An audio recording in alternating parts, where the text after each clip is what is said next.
Hello everyone, I am Sean. And I am Dani, and welcome to Welcome our to our webinar webinar titled titled With Every With Breath. Every Breath. This is a webinar where we tackle about oxygen cycles and question ourselves, are we becoming an invasive species? I'm indeed curious about this, as we all know what our current climate is at, and for us to deeply know about it, we have three guest speakers. And without further ado, let's listen to our first speaker, Mr. Erick Frany, as he gives us an insight on what is oxygen cycle. Hi everyone, my name is Erick Frany, and I'm going to talk about oxygen cycle. Okay, so what is oxygen cycle? Firstly, let's talk about oxygen. Oxygen is essential for all living organisms to perform respiration. Oxygen is also the byproduct of plants when they are performing photosynthesis. Secondly, cycle. Cycle is a complete set of events or phenomena that repeat themselves in the same order or sequence. Combining these two words together, we can get oxygen cycle is a complete set of sequence that is essential for all living organisms to perform respiration and photosynthesis that repeat themselves in the same order or sequence. However, the technical term for oxygen cycle is the cycle where the atmospheric oxygen is converted to carbon dioxide through animal respiration and recycled back to oxygen by green plants through photosynthesis. Let's talk about animal respiration first. Animal respiration or cellular respiration is the process which animals take in oxygen and exchange it for carbon dioxide and water as waste products.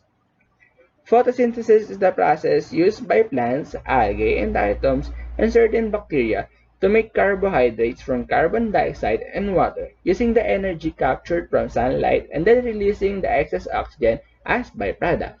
Additionally, decay and industrial combustion also uses oxygen, which then reduces carbon dioxide into the atmosphere.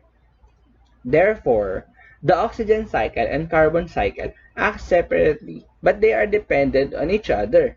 The carbon cycle gives oxygen for the oxygen cycle to release or recycle, and in turn, the oxygen cycle emits carbon dioxide which goes back into the cycle. Now we will be having Miss Princess Steffanie as she talks about how important oxygen cycle is.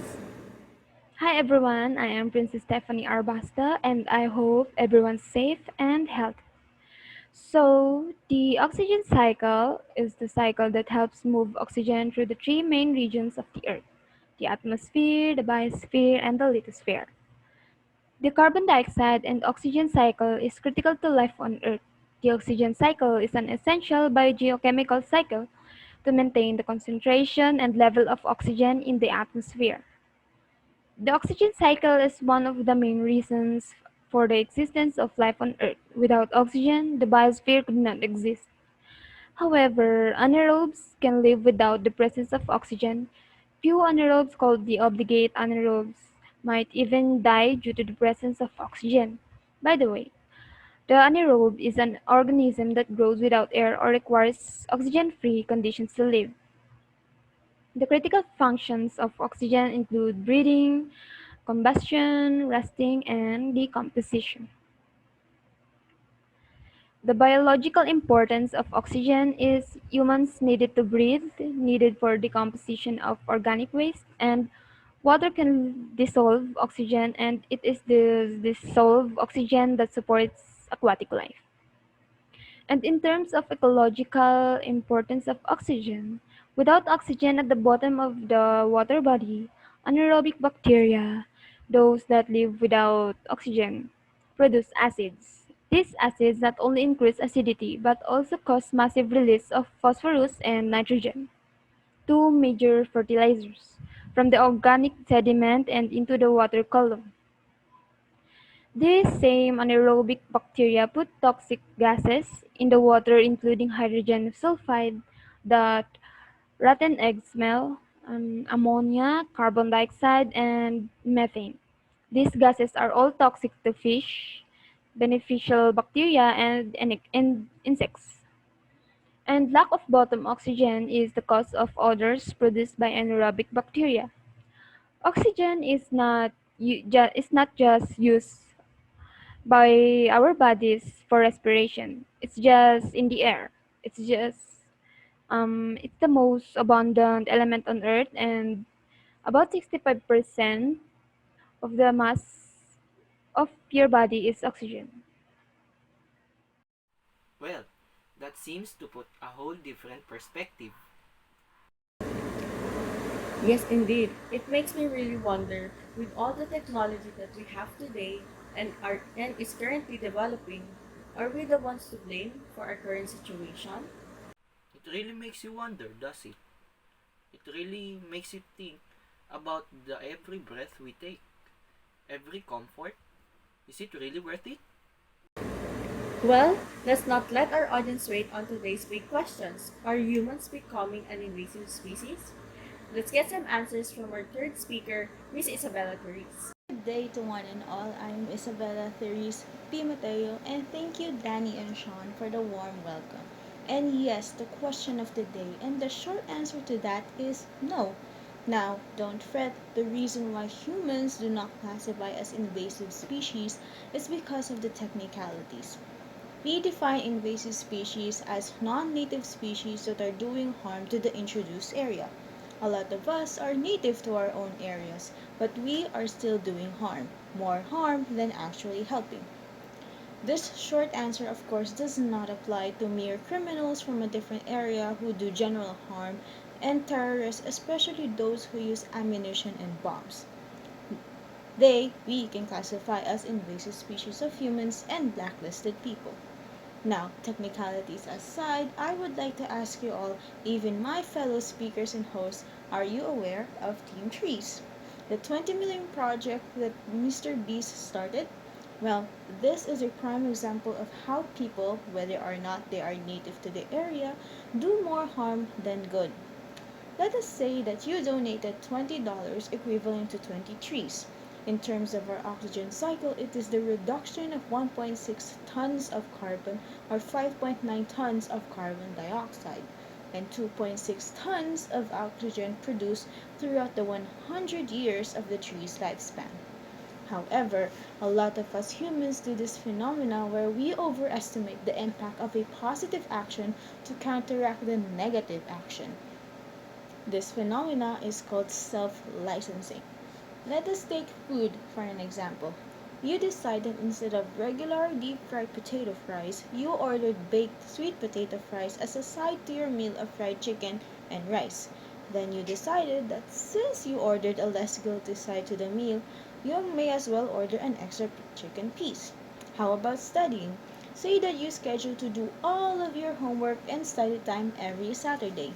With that mindset, you do anything else but ACADS leading up to that day because that was the idea to focus all of those tasks for that single day. But is it really productive to work one day of the week and not for the other six? This is the same with our anthropogenic effects on the environment. Let's start with the direct carbon effect. Flying. If you had booked a flight to a place around 3,500 miles away from here, say Adelaide, Australia, and then fly back, you, with the plane, emitted at least 1 ton of carbon dioxide. To do that another 2 times in your lifetime, and you counterbalance the amount of carbon dioxide that the trees you donated has absorbed. The takeaway here is that forestation is not enough if we do not reduce and change our carbon emitting lifestyle. Things like deviating red meat from your diet to even traveling less or traveling with non-carbon dioxide vehicles will make a better and more significant change compared to the trees, and even more if we do both. Thank you again. Thank you for that, Miss Isabella Therese. And wow, that one really left me speechless and just really questioning about our lifestyle. Yes, it is indeed an eye-opener, Sean. Now, to have a better understanding, we will now have an open forum. Any audience may turn on their microphones and ask some questions. Yes, I would like to raise a question, please. All the anthropogenic effects are almost done daily in every part of our world. And yet, if you put a stop or a temporary suspension to this effect, this would hinder the economy and advancement of our world. Do you think that the worth of restoring and cleaning the oxygen cycle outweighs the risk of putting our advancement to a halt? Thank you, Josh, for that wonderful question. I agree that a lot of our advancement is fueled by carbon, our factories, faster transportation, and even our power supply. However, there are changes that we can do without blocking advancement. Take changing one's diet. Meat eaters like us emit 2 tons of carbon per year because of the process that it takes to manufacture the consumable products. But if we wean off from meat in our diet, a person only emits 1.4 tons. And if we change our whole lifestyle to be vegan, that means also not using animal products, a person only emits 1 ton of carbon per year. How can these not halt advancements? Imagine a city where all of the citizens do not want to consume red meat or any other meat in general. This, in return, will not demand food companies for animal based protein. There will be less production in factory based manufacturers and more on agriculture cultivation. If you are worried about preservation of foods such as fruits, vegetables, legumes, they can all be jarred or canned. And yes, it might take a factory to supply the demand, but it will consume significantly less fuel and carbon if it only focuses on produce, which are easier to prepare than meats. Hence, yes, it is worth making these changes if we do the proper ones at the proper magnitude with the proper approach. Are there any more questions? Yes, I have a follow-up question. Would it not be bad for the economy if everyone started to suddenly consume a vegetarian diet only? The economy concerning meat would crash, and I think the demand for vegetarian consumables would go high, and therefore, do you not think there might be a possibility that there isn't enough supplies for vegetarian consumables? Wouldn't this make us invasive towards that specific area? Okay, interesting question. Realistically and obviously, everyone can suddenly start consuming a vegan diet, so I do think that the economy will be fine as long as we transition to such a phase slowly. But assuming that is the case, we aren't becoming an invasive species at all. After all, the assumption would be that the factory farms that we use will probably be replaced by farmlands to produce the necessary amount of vegan food. Okay, thank you for the answer. Yes, I have another question. So I came across an article about the net zero emissions, wherein all man-made greenhouse gas emissions must be removed from the atmosphere through reduction measures. So, thus reducing the Earth's net climate balance to zero.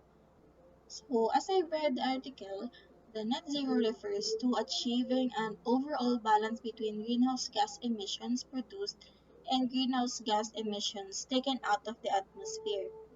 In this way, humankind would be carbon neutral and global temperature would stabilize. So my question is, what are your thoughts on the net zero emissions plan, and do you think the Philippines can achieve it by the year 2050? If so, what are the ways to achieve the net zero emissions by 2050? That is a fascinating question. So, first, what is net zero? Achieving net zero emissions isn't the same as eliminating all emissions. To put it simply, net zero means we are not adding new emissions to the atmosphere. Emissions will continue but will be balanced by absorbing an equivalent amount from the atmosphere.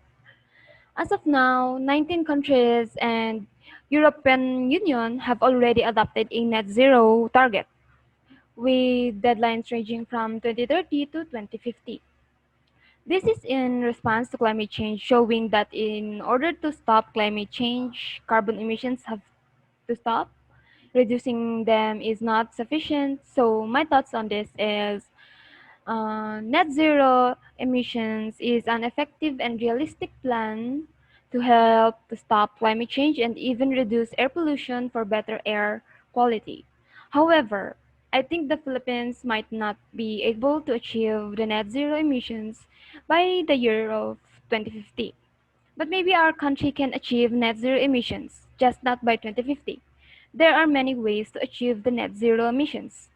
Some of these are phase out coal plants, invest in clean energy and efficiency, increase public transportation, stop deforestation, and restore degraded lands, reduce food loss and waste, and eat more plants and less meat. Always remember that we can achieve anything when we help each other and work as one. That's all, and I hope I answered your question. Thank you. Yes, thank you for answering my question. Do other audiences have any other questions? Well, Danny, I think they've already gotten their answers. Well, if there's no more questions, we would like to personally thank our guest speakers for participating in our webinar as they talk about oxygen cycles and raising awareness on the anthropogenic effects on it. We would also like to thank the audience for attending and for giving us a part of your time. And see See you you all all in in our our next next webinar webinar series. series.